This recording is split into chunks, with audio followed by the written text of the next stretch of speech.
Hello, Weebs. Welcome to 2019's first installment of the Anime News Show. I am your host, and as you might notice, things are a little different around here today. After the December show was released, shockingly late, I had a talk with Janet because it's going to be a problem if she continues to release the episodes late. The point of a news show is to show what's new, and we aren't doing that if all the stories are a month old.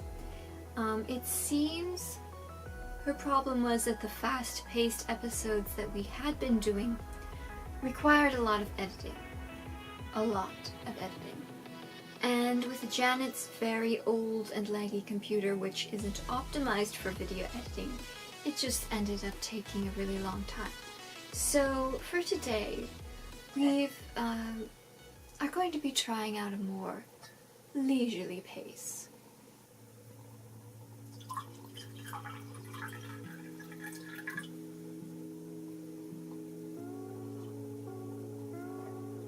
This is juice. The original plan for today was actually not to have a vacuous black void behind me.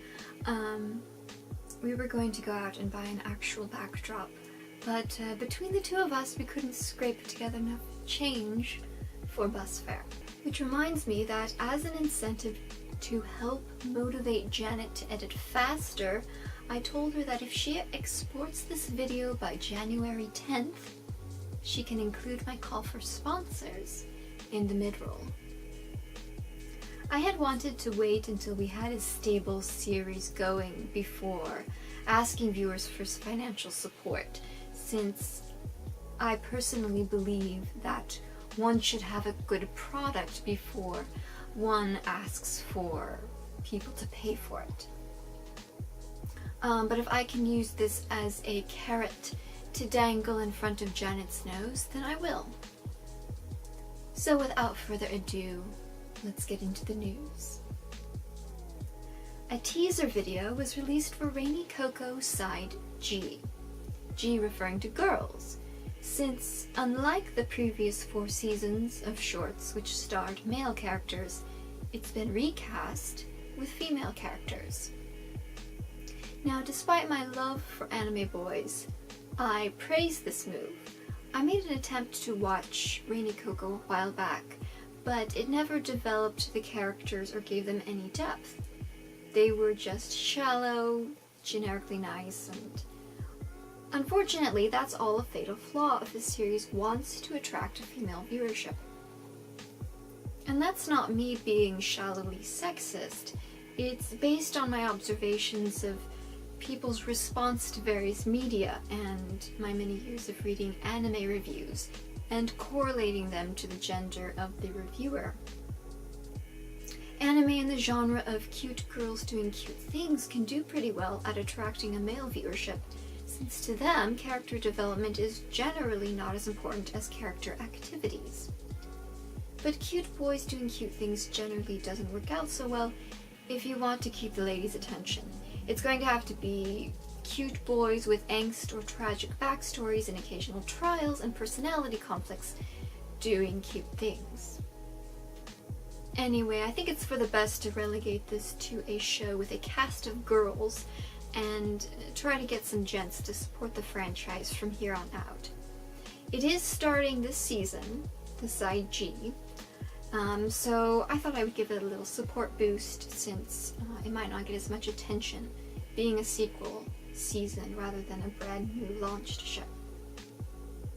Robbie Hachi is another show I wouldn't normally talk about yet with only a teaser trailer out, but when I saw the promo image my first thought was Hamatora, which was a show that I did enjoy.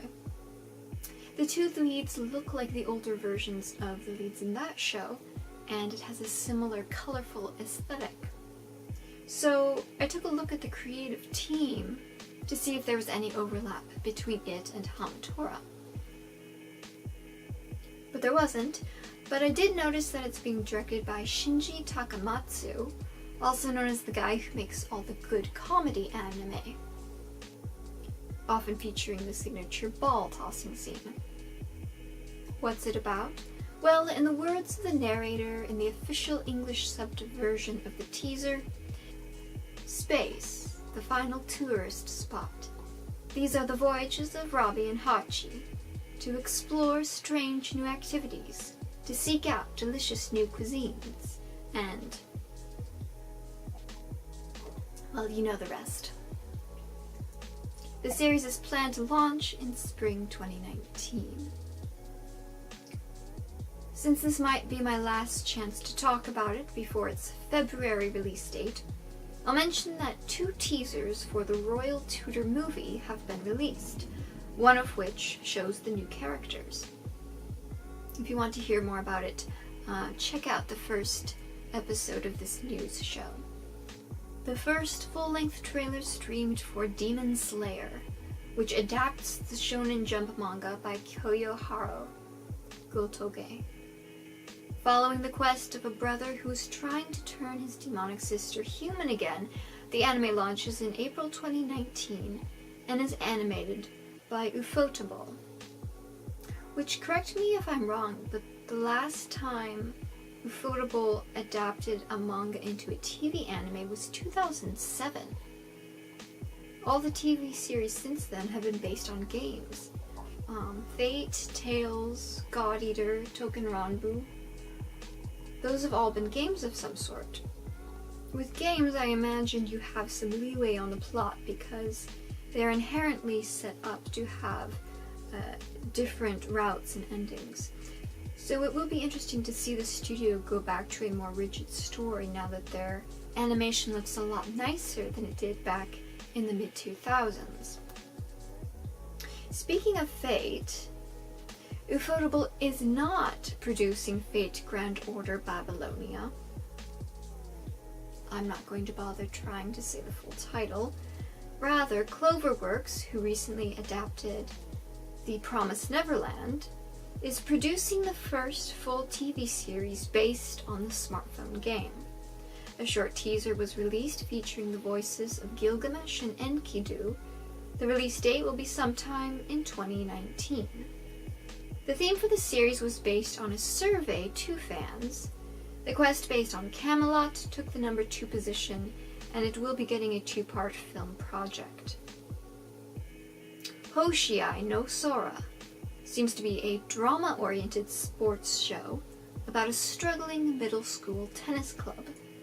Not really a unique concept, but the atmosphere in the trailer looks nice and leisurely, so I'm interested in checking it out. It's largely being promoted as a show by Akane Kazuki, the director of Escaflowne, which makes this an interesting departure for him since all his directorial credits up to now seem to be for sci-fi shows. This series will be coming out sometime in 2019.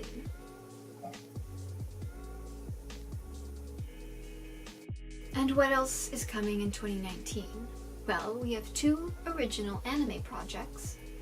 Makoto Shinkai is back in the game with a new anime film, Tenki no Ko, or Weathering with You, whose theatrical release is scheduled for July 2019. According to the synopsis, the story is about weather, which I would say is long overdue, since it's obvious to anyone who's watched more than one of his films that Shinkai has always been obsessed with skies and clouds and sunsets and all that stuff. And I imagine he's especially hungry given that he had to skip out on a lot of the skyscapes in Your Name for the sake of his budget. Studio Dean, whose projects generally end up being either really good or really atrocious, has announced an upcoming original project. Most of Dean's original projects to date have been cute girl shows, but they're shaking things up with a series on Oda Nobunaga. Now, if you're anime savvy, you know that there have been quite a number of anime featuring the 16th century warlord, and so of course all of them have to try to stand out by making their own unique twist on the story. Dean's twist is to make Nobunaga a Bishonen. Kochoki Wakaki Nobunaga will air in summer 2019, directed by Noriyuki Abe, who is also known for directing Bleach, all the Black Butler projects since 2014, and the Heroic Legend of Arslan TV series. The scriptwriter for the anime will also be writing a prequel novel, which will at least initially be published in the February 2019 issue of Animage magazine. An anime adaptation based on the manga Mix by Mitsuru Adachi has been confirmed for April 2019. Mix is a sequel of sorts to the 1980s manga Touch by the same author. Touch received a 101 episode series, which was also put out in the 80s. It looks like it retains an old school art style. Incidentally, while I haven't read either of those two series, Mix or Touch, I did read the first 2 volumes of Cross Game, which also has a baseball setting. And I'll just say it messed me up emotionally. I wasn't looking for the kind of intensity that it delivered. I won't spoil it for you by giving you any details, but brace yourself. If you prefer a baseball anime with a more current art style, you can try the girls' sports anime Hachigatsu no Cinderella. It is based on a smartphone game. Well, maybe someone who's played the game can comment on it. In case you needed even more tennis anime, The Prince of Tennis is getting a new film, which is supposed to bridge the story between the manga The Prince of Tennis and the new Prince of Tennis. Sorcerer's Stabber Orphan was a 20-volume novel series released over the course of a decade, starting in 1994. And we mentioned, I think it was back in the first episode, because it got licensed in English. It got 2 seasons of anime starting in 1998, but it will be getting a new anime project this year. I liked the original anime, even the less popular season 2, though the ending of season 1 had some awkward implications. Again, I won't spoil it for you, but I am looking forward to it. Ghost in the Shell is getting revived again with a new project. I'm sure that many of you will be relieved to know that the most Hollywood involvement it's getting is that it will be streamed on Netflix in 2020. Ghost in the Shell's original director, Kenji Kamiyama, is back, partnering up this time with Shinji Aramaki, who is expected to bring his experience with 3D projects, since this series will be animated in 3D. I think it was a series. I'll have to confirm that. We don't have any projection images yet, so I'm going to hold off on commenting on the choice for 3D animation for now. Crunchyroll has announced a new original anime. They have some sort of collaboration agreement with Adult Swim. I don't know how involved either of them will actually be with production. This might just extend to the broadcasting and streaming rights. But this project is Blade Runner Black Lotus, which will have 13 half-hour episodes. Now, this is not coming out of nowhere. Back in September 2017, Crunchyroll streamed a short anime film, Blackout 2022, which was directed by Shinichiro Watanabe. It was created to be a prequel to Blade Runner 2049, and you can still watch Blackout 2020 on Crunchyroll for free. While Watanabe has credits as creative producer for Black Lotus, the season will be directed by Shinji Aramaki and Kenji Kamiyama, who you might notice we just mentioned in the previous story. It looks like they're teaming up for a number of projects about now. ANN's article says they will be working on Black Lotus after Ghost in the Shell is done.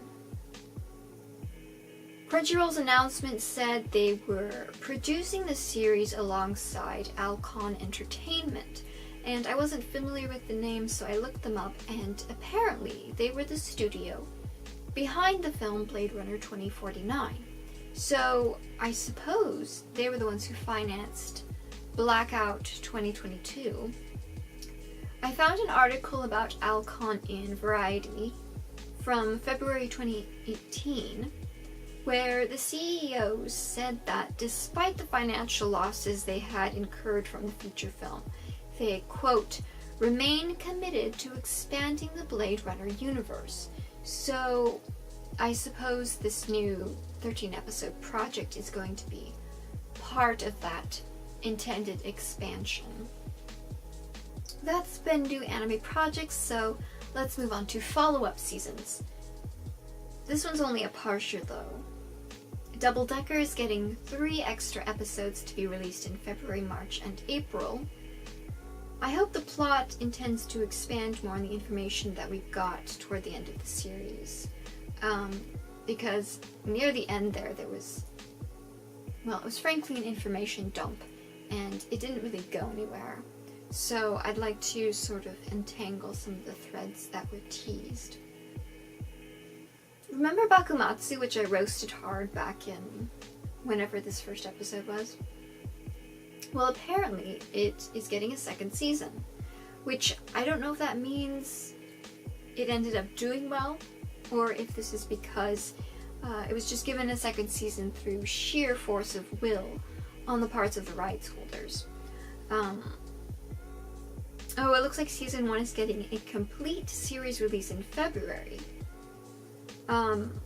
That's usually a sign that a series wasn't very popular. Normally a 12-episode anime will get 3 to 6 discs released separately, each containing 2 to 4 episodes and priced at $50 to $70 each. But if they think nobody's going to bother spending $300 to collect the whole thing, they'll just do a complete release. It looks like the price is about $150, so that would be about half price. By the way, Janet, can you toss up some reviews for it? Oh wow, 5.86 on my anime list. 3 stars on Japan's Amazon Prime. Wow. Reviewers who are older, 16 and up, seem to despise it, but I'm seeing some good feedback from what seem to be younger audiences. And if that's the target age range for the original game, under 16, then I suppose it did its job at getting the youth interested. That seems to be confirmed by the fact that they're promoting the show on their site with shareable GIFs. Johnny, can you insert the one of he's swirling the thing in his mouth? That's funny. I guess I'm easily amused. As mentioned in the previous episode, My Hero Academia is getting a 4th season. It was recently confirmed that the new season will launch in October 2019. There was a teaser released for that, but there wasn't much worth mentioning in it. The 3rd season of Bungo Stray Dogs will premiere in April 2019, and a 4th season has been announced for Haikyuu. Moving on from the animated world, we've got physical locations to visit. Anime studio MAPPA is known for usually bringing good quality to its shows. They're hosting an exhibit this winter, MAPPA Showcase, which will feature production material from some of their more recent shows. I guess it's a testament that I haven't watched many of their recent shows, since the only one I'm familiar with is Yuri on Ice. The others being hosted are Banana Fish, Dororo, Kakegurui, and Zombieland Saga. There will also be some episode screenings as well. It's only 500 yen for a standard ticket to enter between January 25th through February 11th at the Parco Museum in Tokyo. Unfortunately, the last 2 bits of this are a bit on the sad side. J-World Tokyo is holding a finale campaign now through February 17th, at which point the theme park will close for good. The Indoor Entertainment Center first opened in 2013 to celebrate series from Weekly Shonen Jump, with rides, games, virtual reality exhibits, and more.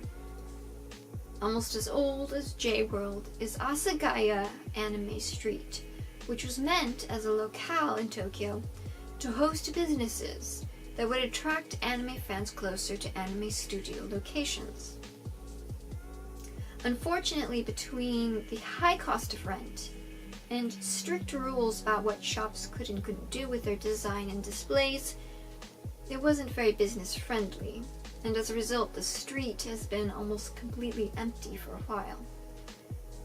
Basically, the street was bought by Japan Railways, and because of their significance in Japan, they want to keep a clean image, and they didn't want their property being used to show any naughty stuff, which is understandable. But the thing is, if your hope is to draw large crowds of adult otaku, then keeping things strictly PG in an out-of-the-way location is not going to attract business unless you're showing big name stuff like Pokemon or Ghibli.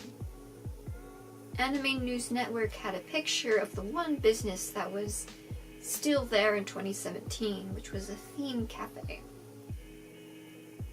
An empty and depressing looking place. Speaking of the powers that be wanting to keep things PG, I'm gonna need a swig for this. It's juice. Just juice.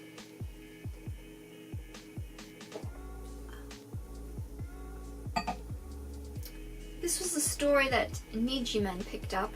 They're a Japanese anime news site, and if you've checked on this show's resources list before, link in the description, you may have noticed them on there.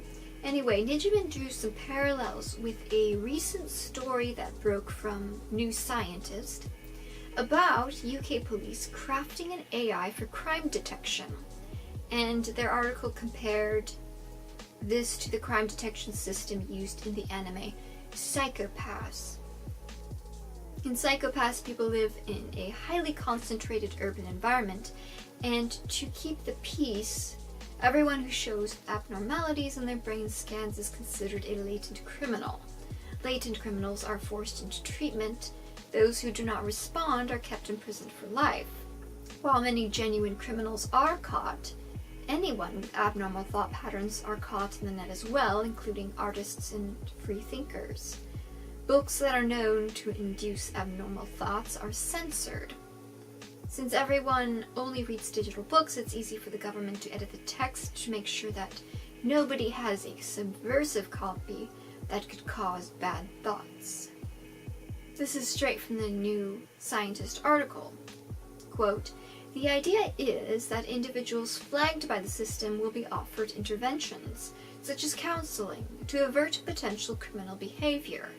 However, one of the world's leading data science institutes has expressed serious concerns about the project after seeing a redacted version of the proposals." Anyway, the system is supposed to look at factors including your criminal history, but also the criminal history of people, quote, in your network. So if your cousin shoplifted a lipstick, that might reflect badly on you. Also, are they going to send people from the government to your house to check up on you once you've been flagged? Like, imagine having a visit to your home. "Hello, knock knock. We're here from the government because we think you're at high risk of committing a crime." Like, what are your family members living in your home going to think about when they hear that? What about your neighbors when they see, the intervention police pulling up to your house? What about your landlord? Is your landlord going to want to let you continue to rent their property if you're a high-risk individual? What about your boss? Is your boss going to want to keep you on as an employee if you're at risk of snapping and robbing and trashing the place? Or even just making their business look bad, since of course that's the thing everyone wants to do. If an employee of a place does something wrong, they all call up the business that hires them and harasses them. I did see that in at least one government that uses some sort of AI similar to this. They put people on an actual list, and that list is available for places like landlords and others to view. So this could potentially lead to people not being able to be hired, people not being able to rent a place because they're considered a potential criminal. I know this is perhaps a little off topic for an anime news show, but who says we have to strictly cover the anime news? I wanted to talk about it because I hope this is something that concerns people. Whenever these types of stories are brought up, there's always a lot of people who say that you shouldn't be afraid of this kind of surveillance as long as you're not committing crimes. But the issue is that someone has to decide what factors are risk factors. I mean, right now, there are people out there who legitimately believe that if someone watches PewDiePie videos, they're being conditioned to commit hate crimes. Your YouTube watch history could easily be something that's included in the factors that the algorithm looks at. What if you make comments on social media that are critical of the current government? You might be considered high risk for committing acts of terrorism. Anyway, anyone out there with decently strong stomachs, I would definitely recommend watching Psycho-Pass, at least the first season. It has some violent scenes, but it does a very good job, I think, at encapsulating some of the human rights risks that we faced as our world becomes more and more digitally dependent. For less anxiety-inducing technology, we have some new anime streaming avenues. TMS Entertainment has the TMS Anime app and the TMS Kids app available on Roku, Fire TV, and Apple TV. I don't know if these are available in all territories, and I don't have a way to check if they're available in the US. If you do have one of those devices, let us know where you live and whether or not you can see either of those apps. Also, the Anime Beans smartphone app is up and running for international viewers. I've had my eye on this for a while. Just like Korean webtoons were created to be read on vertical scroll on smartphones, this app was made to facilitate vertical anime, which is anime that is vertically oriented for smartphone viewing.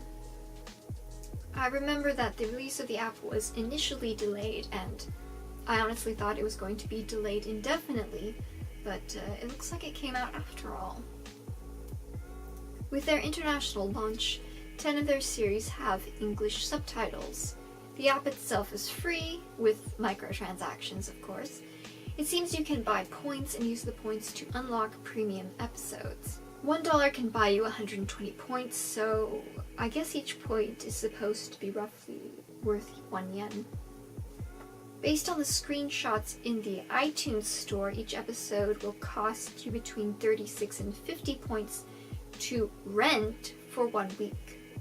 Also, I think they said these episodes are about 3 minutes long each. I have some doubts over how many people are going to be happy paying that much for that little, if it's roughly, 50 cents to unlock an episode that's 3 minutes long and you can only watch for 1 week. If it were 10 or 20 points to rent or 50 points to keep forever, then I'd be more comfortable with the price point. They do promise, though, that many episodes will become free over time. Perhaps if there's anyone out there with a functioning smartphone, test it out and let us know how it works for you.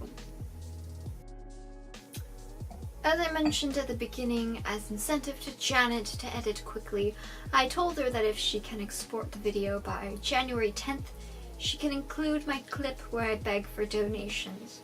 And the result is... oh no, she did not edit in time. Well, that's at least partially my fault. I got sick on the day we were originally scheduled to record, so we had to reschedule, and that put us back a few days. Well, the better part of a week, I should say. Even so, I think it's important to stick to the original agreement. Better luck next month. If you can get the video out by February 10th, I'll let you include the donation drive.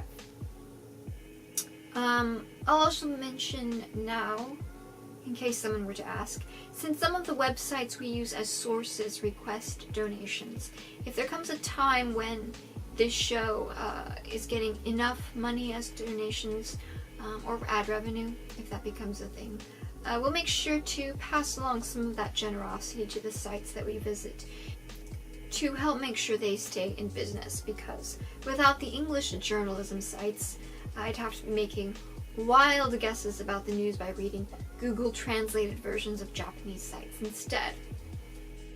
Brace yourselves, folks, because we have a lot of live action news.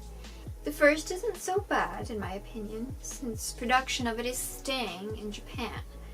Backstreet Girls' Goku Dolls is getting a film, and the trailer, which was just released, emphasizes the rough and tumble side of our idols. I'm sure it's meant to appeal to viewers who like to see cute girls using swords to slash. I did mention the anime adaptation for Goku Dolls in the previous episode and how it was released on Netflix, and you can go back to that episode if you want to review it. While the edgy humor isn't for everyone and elitists might not care for the minimal animation, I liked it for its scathingly negative critique on the entertainment industry and how it treats its talent. There's an overabundance of idol anime out there that glamorizes the industry. It makes it look like being an idol means you just get to be part of a group of friends, and yes, you all work hard, but you also have lots of fun, and there's this bright, sparkly life in the spotlight and fancy costumes with cheering crowds who all adore you. When in actuality, there's a lot of exploitation that happens in the industry, and it's especially infamous for signing idols up as young teens or even preteens into 7-year contracts, which often have a clause stating that you can't have a boyfriend or girlfriend while you're under contract, which to a 10-year-old might not be a big deal. But once they hit 15 or so and puberty's in full swing, they might have very different feelings on the topic. And fans are complicit in keeping the system going. For instance, just this December, a male idol secretly married, and his managers had to decide whether to fire him because he'd broken the contract by having a personal relationship.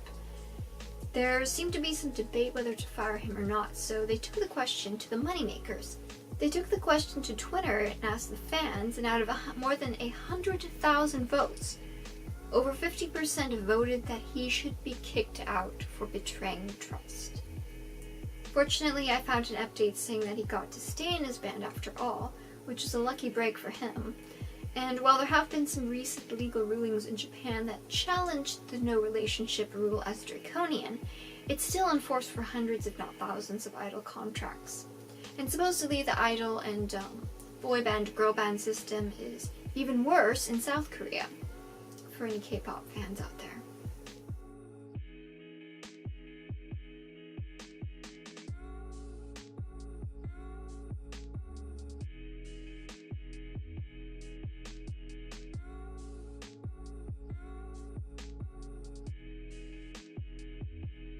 So that was Goku Dolls, but there's more being produced in Japan. This one article I saw on the topic was written in Japanese, so I apologize if I get any details wrong. Fumi Yoshinaga's manga, What Did You Eat Yesterday, is getting a live-action TV series this spring. The manga is sort of the distilled essence of Yoshinaga's current ambitions, which are love of food and penance for a past career of writing erotic yaoi manga. The seinen series follows a middle-aged gay couple's ordinary daily life, which includes daily dinner plans. Or to be more clear, it focuses on daily dinner plans. Having read it, I can say that most of the chapters read more like a cookbook than a drama. The only pity is I can't afford all the ingredients I would need to try making the dishes myself. Don't read it if you get hungry, because it will frustrate you. The series is somewhat significant since there's zero titillating content. In the vast majority of cases, only BL series feature gay couples. BL is rarely critiqued in Japan, even by gay men, but some, including Yoshinaga now, feel it exploits and fetishizes gay relationships for female audiences, and She wrote this series to buck the trend. Also coming soon is the Hollywood film Alita: Battle Angel, which has released a Japanese trailer. It emphasizes the action more than the full American trailer did. I read a little of the manga, or one version of it, a while ago, and whichever one covered the assembly of the titular cyborg girl. So I have a slight familiarity with the concept, but I don't really know enough of the story to be able to critique the film properly. My initial repulsion at the large bug eyes has softened now that I've watched the trailer again. I don't know why they decided to do that. Make her eyes really big, given that it's definitely going to evoke the uncanny valley. Unless it was a way to dodge the kind of controversy that came up with Ghost in the Shell. I mean, I guess you can't say whether she has Asian eyes or not if they're unnaturally gigantic. Alita's current release date is set for Valentine's Day 2019. It looks very much like a teen-oriented sci-fi action-adventure film, which hella beats a sugar-frosted romance movie any day. If I weren't broke, I'd love to take Janet out. We can make a date of it. A friendship date, let me be clear, we're not going to be inappropriate in employer-employee relations.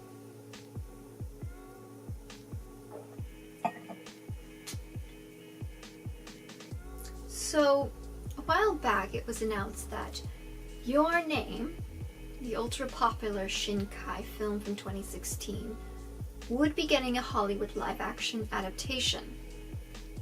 Well, we have some updates. Recently, there was an interview with Eric Heiserer. He was mainly focusing on his script adaptation of Bird Box, but since he is also working on the script for Your Name, it did come up. He mentions that one, there were a lot of people who pitched their ideas for adaptations, and his was picked, so apparently he has a vision that the rights holders like. And secondly, he was specifically told they want an American version. They don't want it to be, quote, Japanese, otherwise they would adapt it themselves, which I guess I understand. But since it doesn't really need any visual effects or racial diversity, which is where a lot of Japanese live actions fall short, it's not as if a Japanese studio couldn't have easily adapted it. So that leads me to two questions. One, why? Why does it need a live action adaptation other than a cash grab? It's perfectly lovely as an animation. I don't think even the best live action adaptation is going to improve it. And second, there's an implied spiritualistic undertone with the dances and the rituals and the cave and all that. And I don't know how they're going to imitate that element. The closest thing would be if they incorporated Native American traditions, but I don't know how they would do that without being disrespectful. Also in early production, it's been announced that Netflix will be producing a live-action series based on Cowboy Bebop. Give me a moment.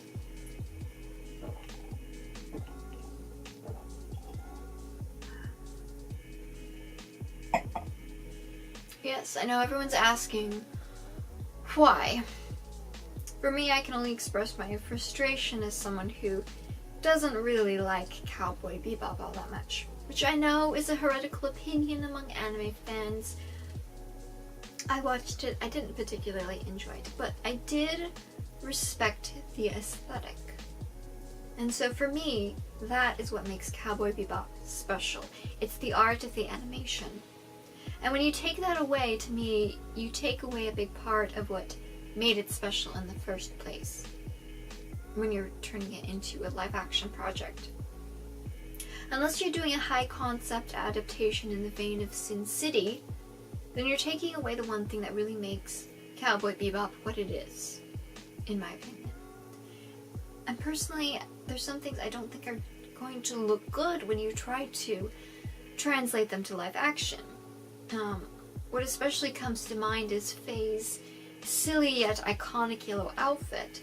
Maybe it can look good as a carefully posed and photoshopped cosplay, but I don't think an accurate recreation is going to look good on a real human in an action movie. I mean, even in the animation, I always cringed when I saw it, because the bottom always looks like it's pulling tight in her crotch. It just looks uncomfortable. So either it's going to look whack, or they're going to have to alter the design. Just as an example. Back on topic. In 2014, Shinichiro Watanabe, the original director of Cowboy Bebop, said he wasn't planning on making a sequel to the 1998 series unless he thought he could make it better than the first season. Well, after 20 years, he hasn't thought of a way to improve on it. So, why does anyone else think they could? I want to make it clear, though, that I'm not in the camp that thinks it's absolutely impossible for Western media to create a good adaptation of an anime or manga. I just think that there has to be care in the selection. I'm currently cautiously optimistic about Alita. Hollywood does tend to do decently well with generic sci-fi and action, and Alita, or Gun, never got a full anime, so there's no popular audiovisual property for it to compete against. So this movie is bringing something new to the scene. It's not replacing an anime.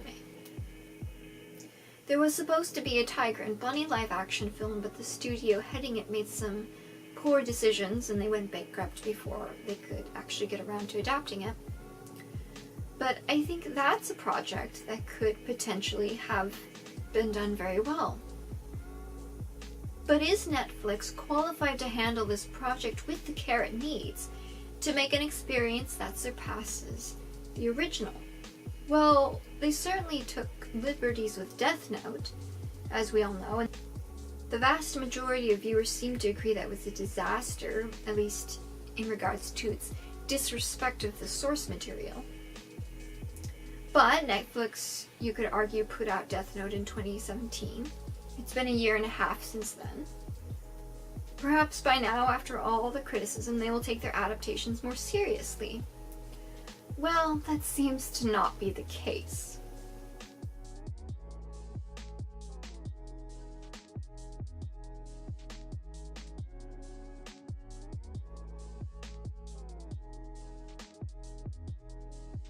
Well, buckle up, guys, because if you thought I'd given a rant before, you ain't seen nothing yet. This is not live action, but Netflix is adapting a new CG animated series based on Saint Seiya. Now, I'm not familiar with Saint Seiya personally. I haven't seen any of it, mainly because I made a vow to not start an anime that is more than 70 episodes. So I'm just going to have to go off of what other people are saying. But basically, there's a lot of male characters, as well as a fair number of female characters in the Saint Seiya universe. And Netflix chose to make an adaptation of that, which stars 5 of the male characters. Now, apparently the writer, Eugene Song, is very woke, and he said, well, it's 2019, we can't have a show that only stars men. Well, alright. You made the choice to use male characters, and now you don't like that. But his solution to this self-inflicted problem is to turn one of the male characters female. And the man selected for the gender change is not just any of the guys. No, they chose Andromeda, whose character is iconic and to many a favorite because he is gentle, sensitive, and tries to avoid conflict. It was very unusual for an 80s shonen anime to have that kind of male character. And so that made him a role model for a lot of guys who could relate to a boy that was sensitive but strong. However, Netflix decided to bastardize this historic character by making him a generic female action character. Tons of fans have pointed out that if they genuinely wanted a female character, they could have easily introduced one or more of the established women, while others suggested alternative characters who could have been much more interesting if gender swapped. In other words, the decision has been met with weeping and gnashing of teeth from fans of all stripes. And it's so bad that south of the US, where Saint Seiya is especially popular, it even made the local newspapers.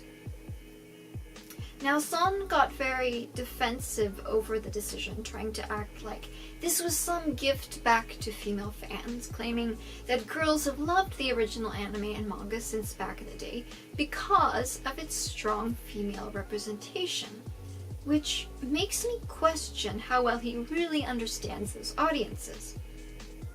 Anyone who's watched a lot of anime is aware that audiences are largely looking for scenery.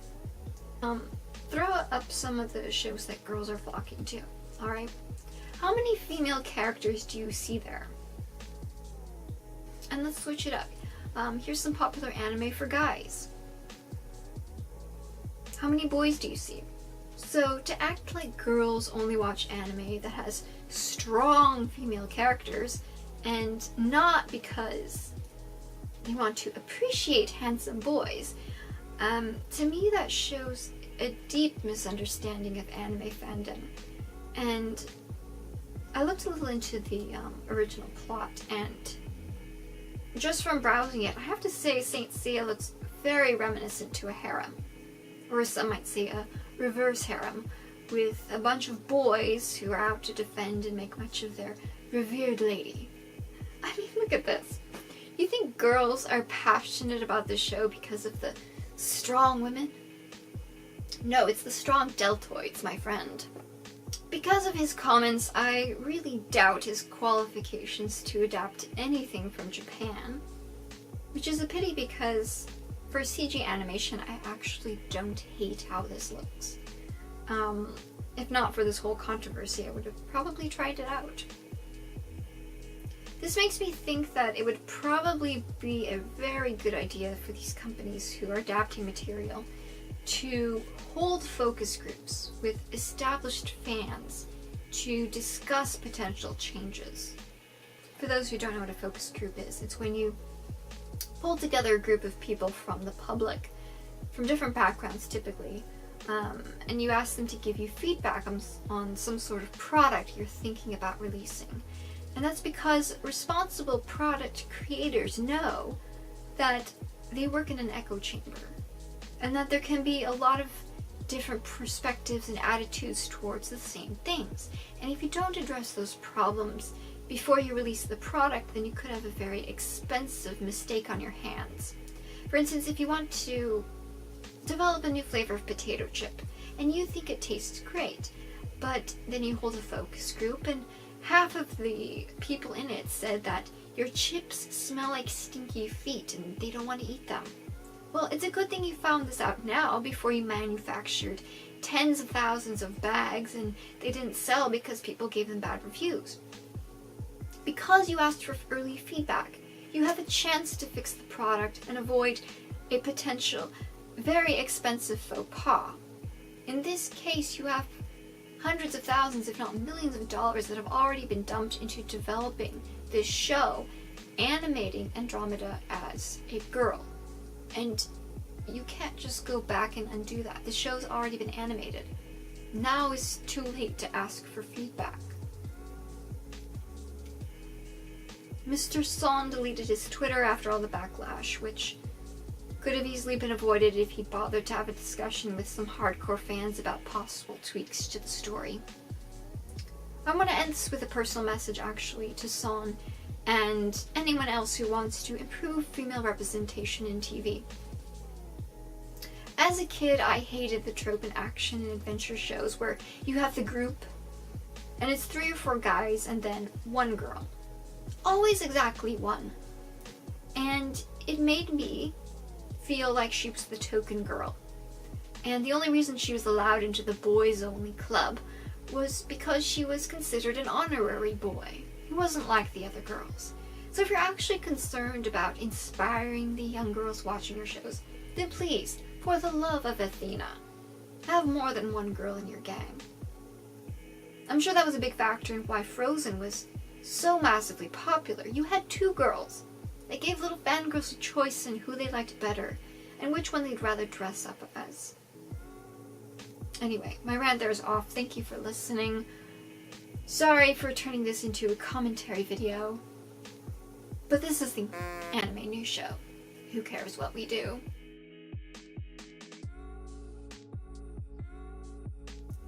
Oji-sama to Neko, or Old Man and Cat, is published on Pryces in 4-page chapters. Goodness. The second volume of the series was released in print last November. Umi Sakurai's series is, surprise surprise, about an older man who gets a cat.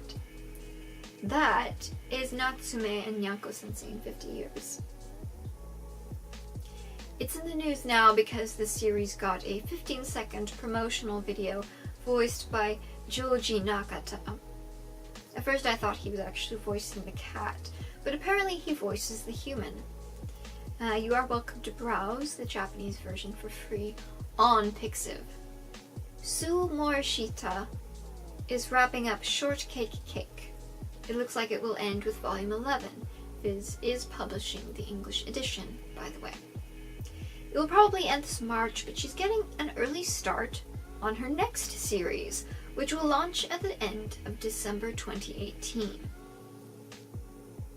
Sorry, it did launch. Waken, the Mineral Boys, is about boys who live at the bottom of the sea. From the image posted, they don't look like mermen, so maybe it's more of a Nagi-Atsu situation. There's quite a number of series getting continuations and sequels and side stories. Creamy Mami, I think that's how you say it, I don't know, was an original anime from the 80s, notable for being an early magical girl anime with a very bishoujo magical girl. Maho bishoujo? This manga, Sullen Princess, will be told from the perspective of the main character's rival. The first 2 chapters can be read for free on the Comic Tatan website, with further chapters published twice a month. Relevant for this season, a side story novel for The Promised Neverland has just been released. Mom's Song of Remembrance by an author who goes by Nanao. They also wrote the previous novel, A Letter from Norman, which came out last June. But that's not all. You can lighten the mood with a comedy spin-off manga that has launched on the Shonen Jump Plus app. Fruits Basket is getting an anime remake, which I covered in the last episode, but Janet claims the footage was lost, so it wasn't actually included. Anyway, this is relevant to that. Fruits Basket got a sequel, Fruits Basket Another, which was supposed to end in December, but author Netsuke Takega says more will be on the way. Is it Netsuke or Natsuke? It's hard to know when there's a autocorrect. It likes to fiddle with the Japanese names sometimes. Last episode I also talked a bit about Rei Toma. The latest news is that late this month she will be launching Kogetsu no Yume, or The Lonely Moon's Dream. It will take place in the same world as Dawn of the Arcana and revolve around a half-beastman who pretends to be a human. I have another story that's relevant to the last episode. In that episode I mentioned during the licensing portion of the video that Kodansha USA was digitally publishing Red Riding Hood's Wolf Apprentice. Well, that series ended recently in Japan, with Volume 3 coming out in February, but apparently the series is not actually over, because author Sayaka Mogi will continue it via self-publishing, which raises some questions. One, why? My best guess is that Kodansha wanted to axe it, and was maybe pressuring her to wrap it up, but she still had more stories she wanted to do. So she let them cut it off at a place where they could print a nice-sized 3rd volume, and then she would keep the story going for as long as she likes. But then there's question number 2, which is, how are people going to continue to read it in English? Because assumedly Kodansha USA will only be able to publish it through Volume 3, because they don't have the rights to the story past that point, because it's being self-published. So how are English readers going to be able to read Volume 4 and beyond? That might be a question worth asking Kodansha USA. directly if that's a series you're interested in reading, and you can only access the English edition. Another author who's taking to self-publishing because they didn't want to let their manga die is Asachi Oshimizu. Twin Signal ran from 1992 to 2001, and Oshimizu recently raised over $150,000 through crowdfunding in order to publish a sequel. Well, that sequel has now launched. Twin Signal Biennial is being published on Metabang, which seems to be a free self-publishing comics reader site.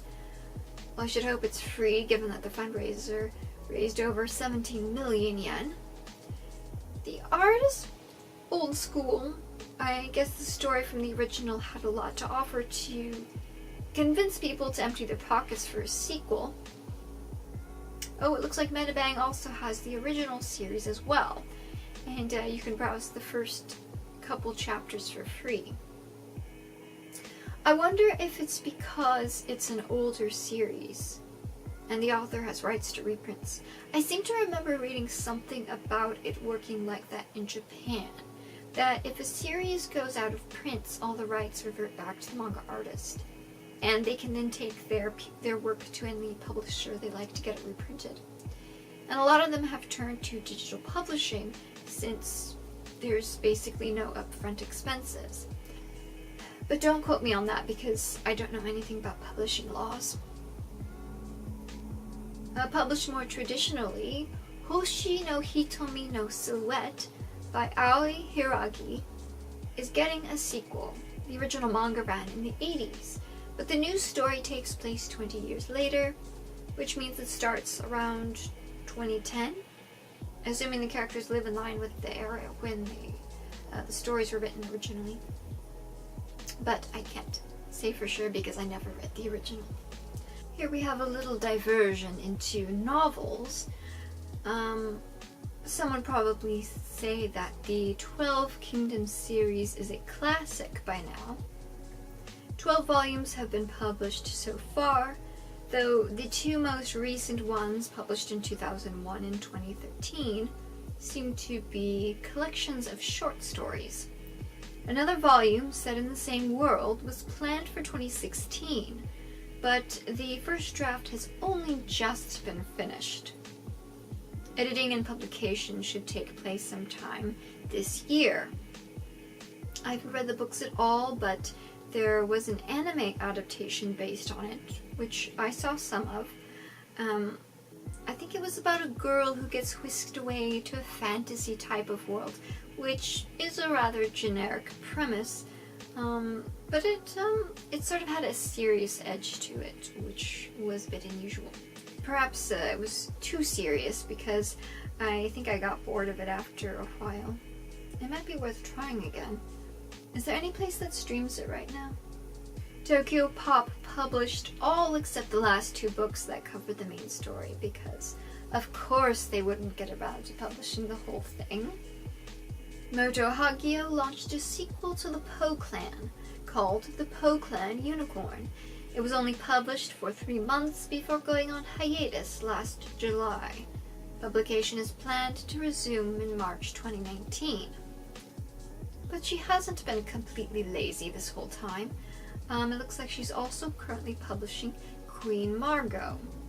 Let's see, Hagio would be... Oh, she'll be 70 this year, in May. She's one of the people credited with creating shoujo manga as a literary form distinct from shonen manga. Hopefully they have something nice planned for her birthday. Kei Toma, not to be confused with Rei Toma, who we just mentioned. I read a bit of her stuff. She's got a distinct moody style. I want to call it sepia, if sepia were a feeling. She's been publishing Rocky Princess in Gentosha's Comic Burrs magazine, but the magazine ceased publication this past June. Now, a lot of the time when a manga magazine closes, which sometimes happens if the sales aren't good enough, the publisher then shifts the series that were being printed in it to one of their other magazines. which they did for most of their series here by, well, just moving them straight over to the Denshi Bears website. And more manga publishers are going straight to digital publication for the initial release of their manga. They used to mainly publish them in manga magazines, but people would have to buy them and they'd have to be printed, and that had costs incurred. From what I've heard for a while now, manga magazines have not been profitable, so the companies print them at a loss, and eventually it comes a point where it's too much of a loss and it's actually just much cheaper and saves them much more money to publish them straight on the website. Anyone can read them for free, and then they rely on sales of the compiled volumes to actually be their moneymaker. I assume that's what happened in this case for most of the series that had been published in, what was it, Comic Bears. But for some reason, Toma's series wasn't published on the new platform. It switched publishers entirely. Now it's being printed in Kodansha's evening magazine under a slightly different title, at least in Japanese. The third compiled volume, which is the last term from Gentosha, will be published this month. And it's not super common for a manga to change publishers midstream like that.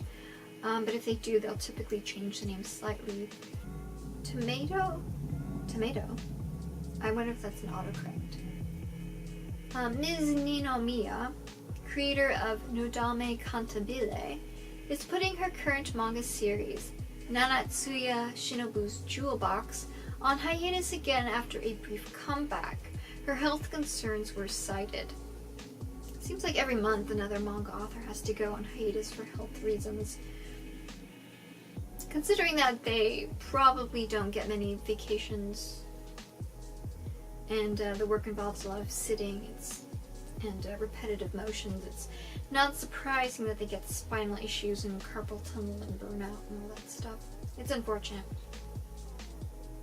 Yuki Kamitani, creator of Nabare no O, will be resuming Bushi no Bushin. It went on hiatus in 2016. I guess that was so they could focus on Shimanami Tasogare, which was a series they launched in 2015. But that series finished just this past year, so it looks like Kamitani is going to have time to go back to complete Bushi no Bushin. Incidentally, Shimanami Tasogare will be published in English in May 2019. And on that note, hello, weebs. While we were recording the episode you've been watching, the power to our studio was cut off. It seems that Janet might have been behind on certain bills, so we aren't going to be able to finish recording the whole episode as planned. We've decided we'll just record a little postscript and include the stories that will only be relevant in January, and then we'll save the rest of the stories for next month. With the studio out of commission, this portion is going to have to be audio only. These are the bits that Janet wanted me to mention. Hopefully we will have the lights on by next month. Anyway, moving along. We have some hot end of 2018 news. Hajime Isayama, who writes an obscure little series about man-eating giants, mentioned in an end-of-the-year blog post that he got married in 2018. The identity of his new spouse is a closely guarded secret. But Isayama's blog wasn't the only place to commemorate the turning of the year from 2018 to 2019. Twitter was full of people in the industry posting art to celebrate, and ANN compiled 8 pages full of tweets, which you can browse if you're interested. Again, you can find all links if you check the description. Also from Twitter were the top 5 most tweeted anime words by month. A handful of anime-related topics made it to Japan's Twitter Trends Awards, including Pop Team Epic at rank 13. Winners elsewhere were the platelets, all of them, from Cells at Work, who took first place in a Carapedia poll for the most charming anime character of 2018. Meanwhile, White Blood Cell took fourth place on the list. We will save the merch discussions for next month, as well as news for North America. The only things that are time sensitive are these last-minute alerts that Janet just gave me. Kodansha Comics is holding monthly manga giveaways throughout 2019 as a celebration of their 10th anniversary of manga publishing in English. For January, they're giving away the complete series of Akira, along with some other swag.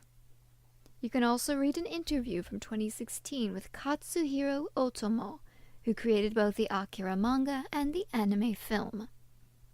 Another film, Hunter x Hunter: The Last Mission, originally came out in Japanese theaters in late 2013. Now, 5 years later, you will be able to watch it in North American theaters. Screenings across the US and Canada will take place starting on January 30th. I don't see a list of theaters at the time of recording, so I don't know how many places it will be available.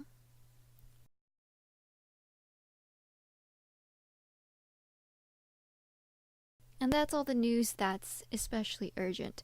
Thank you so much for watching this very ramshackle episode. You never know what's going to happen on the Anime News Show.